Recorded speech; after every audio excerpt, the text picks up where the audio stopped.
निर्गमन के पुस्तक 24वीं अध्याय को ध्यान करेंगे। इस अध्याय में 18 वचन लिखा गया है। इसमें प्रामुख्य रूप में परमेश्वर यहोवा मूसा को दर्शन देकर बात करते हुए उनके साथ इस्राएली लोगों में पुरानी 70 लोग और हारून के 4 पुत्रों में से 2 पुत्र नादाब और अबीहू को साथ में लेकर पहाड़ के ऊपर आकर सामने यहोवा के सामने दूर से दंडवत करने के लिए कहे थे। केवल मूसा को ही उनके पास आने के लिए कहे थे, बाकी लोगों को दूर रहने के लिए कहे थे परमेश्वर ने। वैसे बताए के बाद में मूसा ने लोगों के पास आकर ये सारे बातें बताए थे। सारे लोग परमेश्वर की बात मानेंगे कहकर वादा किए थे। इस्राएलियों के युवक लोग, जवान लोग परमेश्वर को मेल बलि और दहन बलि दिए थे, होम बलि भी कहते हैं। मूसा ने जो बलि चढ़ाए थे उसका लहू को निकालकर वेदी के ऊपर डाला है, कुछ लोगों के ऊपर भी छिड़का दिया है। उसके बाद परमेश्वर यहोवा ने उस 70 पुरानियों को, हारून के पुत्रों को और मूसा को पहाड़ के ऊपर दिखाई दिए थे। उन लोग इस्राएलियों का परमेश्वर को देखे हैं। वो लोग परमेश्वर के सामने परमेश्वर के सम्मुख परमेश्वर को देखकर वो लोग भोजन किए थे। परमेश्वर उनको कुछ नहीं किया था।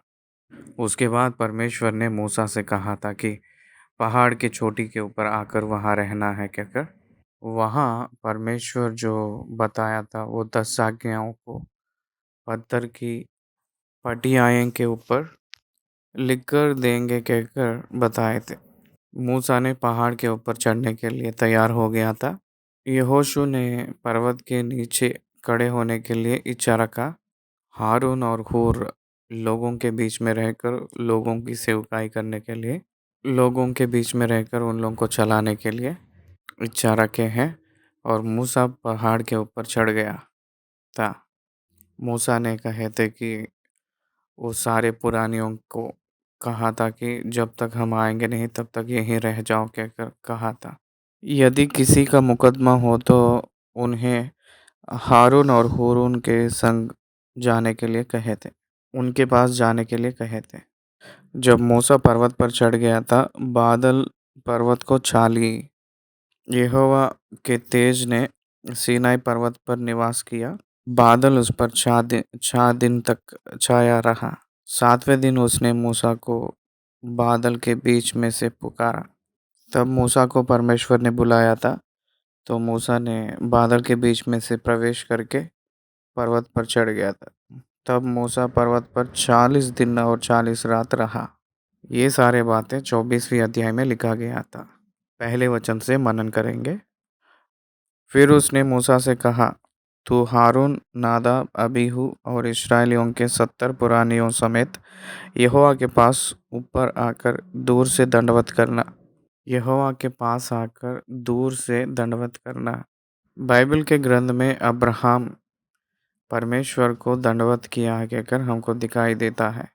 उत्पत्ति के पुस्तक 18वीं अध्याय में अब्राहम ने परमेश्वर के सामने दंडवत किया था। दंडवत करना ये आराधना को दर्शा रही है। परमेश्वर के पास जो आते हैं वो लोग परमेश्वर की आराधना स्तुति करना चाहिए। उनकी प्रजा, उनकी जनता, उनकी लोग उसको आराधना करना चाहिए। ये उनकी इच्छा है। इसलिए उन लोगों को बुलाए थे, क्योंकि उन लोगों को विश्वास दिला रहा है। दैविक व्यवहार के लिए, दैविक योजना के लिए उन लोगों को एक समझ देने के लिए विश्वास बहुत ज़रूरी है।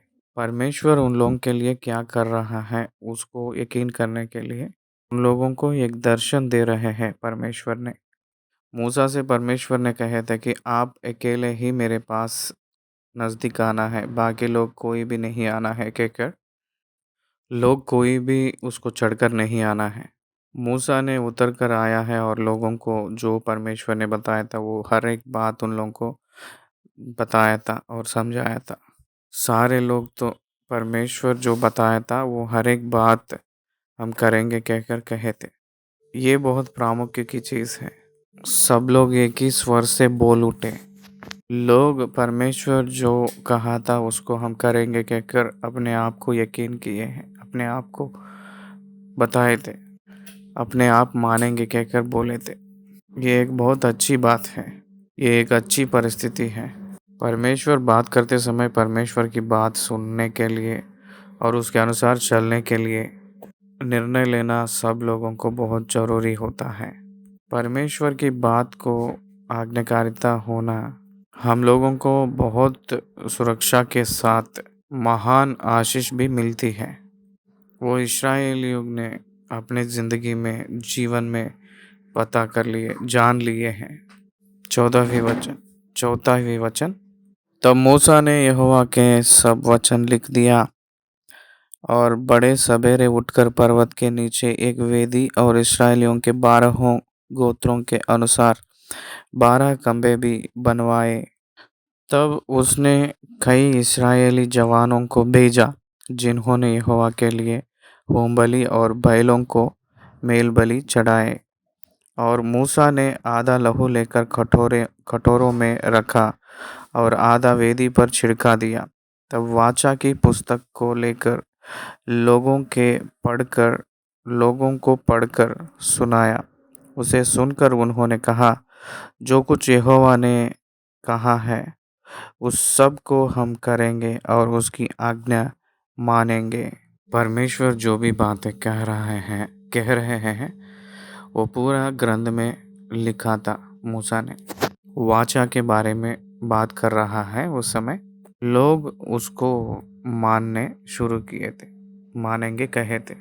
तब मूसा ने लहू को लेकर लोगों के ऊपर छिड़का दिया है। ये पुराना नियम है। पुराना नियम मूसा ने प्रतिष्ठित किया था, इसलिए हुई है। नया नियम लहू परमेश्वर की यीशु मसीह के लहू छिड़काने के वजह से संभव हुई थी। तो 8वीं वचन में देखिए, तब मूसा ने लहू लेकर लोगों पर छिड़का दिया और उनसे कहा, देखो यह उस वाचा का लहू है जिसे यहोवा ने इन सब वचनों पर तुम्हारे साथ बांधी है।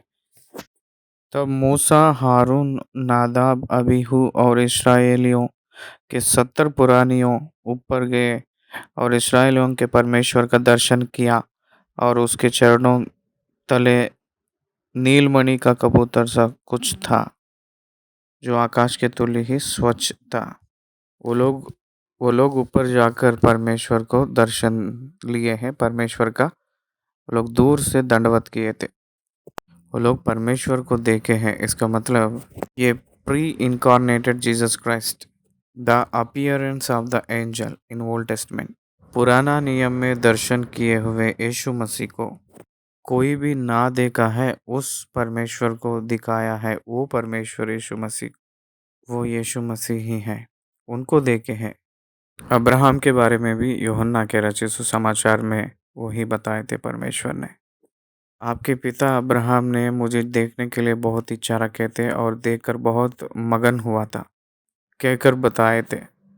यहाँ मूसा और हारून, हारून के पुत्रों और 70 पुरानियों परमेश्वर के दर्शन लिए हैं कहकर, इसका मतलब यह है कि यीशु मसीह को देखे हैं। ये अर्दाती हैं। उनके चरणों तले नीली मणि का चबूतरा सा कुछ था, जो आकाश के तुल्य ही स्वच्छ था। और उसने इसराइलियों के प्रधानों पर हाथ ना चढ़ाया।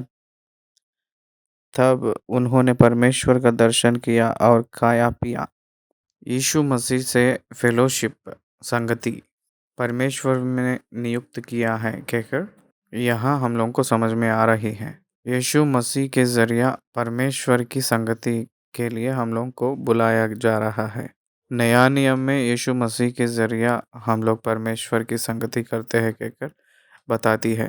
यही परमेश्वर के साथ संगति करने का अनुभव परमेश्वर के जरिया वहाँ प्रदान किया था परमेश्वर ने। इसलिए उन लोगों के ऊपर हाथ नहीं चढ़ाया, कुछ हानि नहीं किया। और 12वीं वचन से लेकर 18 वचन तक देखेंगे तो परमेश्वर यहोवा मूसा से ऐसे कहे थे। तब यहोवा ने मूसा से कहा, पहाड़ पर मेरे पास चढ़ आ और वहीं रह, और मैं तुझे पत्थर की पटियाएं और अपनी लिखी हुई व्यवस्था और आज्ञा दूंगा कि तू उनको सिखाए। तब मूसा यहोशू नामक अपने सेवक समेत परमेश्वर के पर्वत पर चढ़ गया और पुरानियों से वह यह कह गया, जब तक हम तुम्हारे पास फिर ना आए तब तक तुम यही हमारी बाट जोहते रहो। और सुनो, हारून और हूर तुम्हारे संग है। यदि किसी का मुकदमा हो तो उन्हें उन्हीं के पास जाए। तब मूसा पर्वत पर चढ़ गया और बादल ने पर्वत को छा लिया। इसका मतलब यह है कि इस्राएली लोगों ने सबसे खुले आंखों से परमेश्वर को देखे थे। परमेश्वर उतर कर आया है कहकर उन लोगों को समझ में आने के लिए बहुत बार देख चुके थे, लेकिन वो लोग विश्वास नहीं कर पाए थे।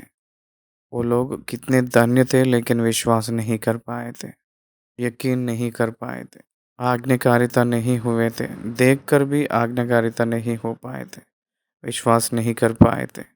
ये उन लोगों का बहुत दुख की बात है। उस मेघ में से परमेश्वर 7वें दिन मूसा को बुलाया था। वो महिमा सीनाई पर्वत पे खड़े हैं। यहोवा के तेज ने सीनाई पर्वत पर निवास किया और वह बादल उस पर 4 दिन तक छाया रहा। और 7वें दिन उसने मूसा को बादल के बीच में से पुकारा। इस्राएलियों की दृष्टि में यहोवा का तेज पर्वत की चोटी पर प्रचंड आग के समान दिखाई पड़ता था। तब मूसा बादल के बीच में प्रवेश करके पर्वत पर चढ़ गया और मूसा पर्वत पर 40 दिन और 40 रात रहा।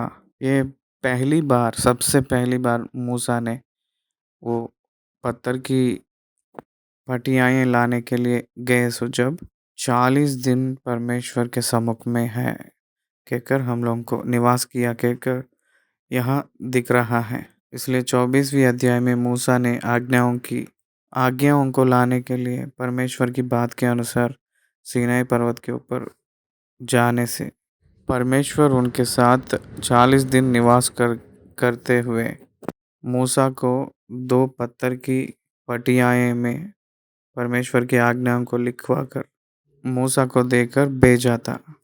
हम लोगों को 25वीं अध्याय से सीनाई पर्वत के ऊपर परमेश्वर क्या बात किया था वो लिखा है। 40वीं अध्याय तक मिलाप वाली तंबू के चिन्ह इसका मतलब पर ओ स्वर्गलोक कैसा रहता है? स्वर्गलोक में जो कॉन्सेप्ट उद्देश्य क्या है? वो पृथ्वी पे भौतिक रूप में वो एक डेरे के समान दिखाई दिया था, बताया गया था। स्वर्गलोक में रहने वाला परमेश्वर, परमेश्वर की सिंहासन, परमेश्वर के पुत्र, उनके बलि के वजह से परमेश्वर के सम्मुख आने वाले विश्वासियों, पवित्र आत्मा की उद्धार की कार्य, विश्वासियों ने मसीह के वजह से मिला हुआ एक उनके चरणों में आने का, उनकी स्तुति करना और आराधना करना, इस सारे कार्यों का संपूर्ण अर्थ आने के लिए मिलाप वाली तंबू को नियमित करने के लिए कहे थे। परमेश्वर परमेश्वर उनके लोगों के बीच में आकर निवास करने के लिए, इसका मतलब स्वर्गलोक में कौन सा नकल है, उसी को पृथ्वी पे एक नकल उतारने के लिए छाया के रूप में परमेश्वर कहा था। जैसे स्वर्गलोक है उसी के छाया के समान पृथ्वी पे बनाने के लिए परमेश्वर नियुक्त करने के लिए मूसा से कहे थे। उसी में परमेश्वर का उद्धार की योजना पूरा होने के लिए सहायता किया। उसके बाद 25वीं अध्याय दूसरी संदेश में हम लोग सुनेंगे। 24 अध्याय खत्म हुई है। धन्यवाद।